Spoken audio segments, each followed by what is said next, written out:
విజయనగరం జిల్లా కురుపంలో పాము కాటుతో విద్యార్థి మృతి చెందిన ఘటన మరవక ముందే జిల్లాలో పాములు కలకలం రేపుతున్నాయి.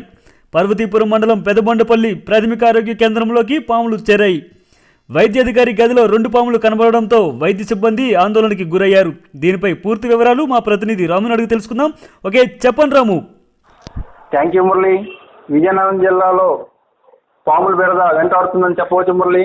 నిన్నే కురుపాం బాలురు వసతి గృహంలో నిద్రిస్తున్న 3 విద్యార్థులపై కట్లపాము కాటు వేయడంతో ఒక విద్యార్థి మృతి చెందిన ఘటన మరొక ముందే జిల్లాలోని మరో చోట పాములు కలకలం రేపుతున్నాయి.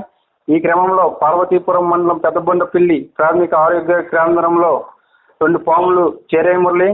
నేరుగా వైద్యాధికారి గదిలో 2 పాములు కనబడడంతో హాస్పిటల్లో సిబ్బంది భయాందోళనకు గురయ్యారు. అయితే అటు హాస్టల్స్ అయితేనేమి, ఇటు హాస్పిటల్స్ అయితేనేమి రెండింటిలోకి పాములు చేరడం విషయానికి వస్తే పరిసరాల్లో అపరిశుభ్రత కుప్పలుగా కనిపిస్తున్నాయి. ప్రహరీ చుట్టూ పిచ్చి మొక్కలు వేపుగా పెరిగినాయి. ప్రహరీలో రంధ్రాలు ఉన్నాయి. మరమ్మతులు చేయకపోవడంతో సిబ్బంది నిర్లక్ష్యం దీనికి ప్రధాన కారణంగా చెప్పవచ్చు Murali. Okay, thank you Ramu.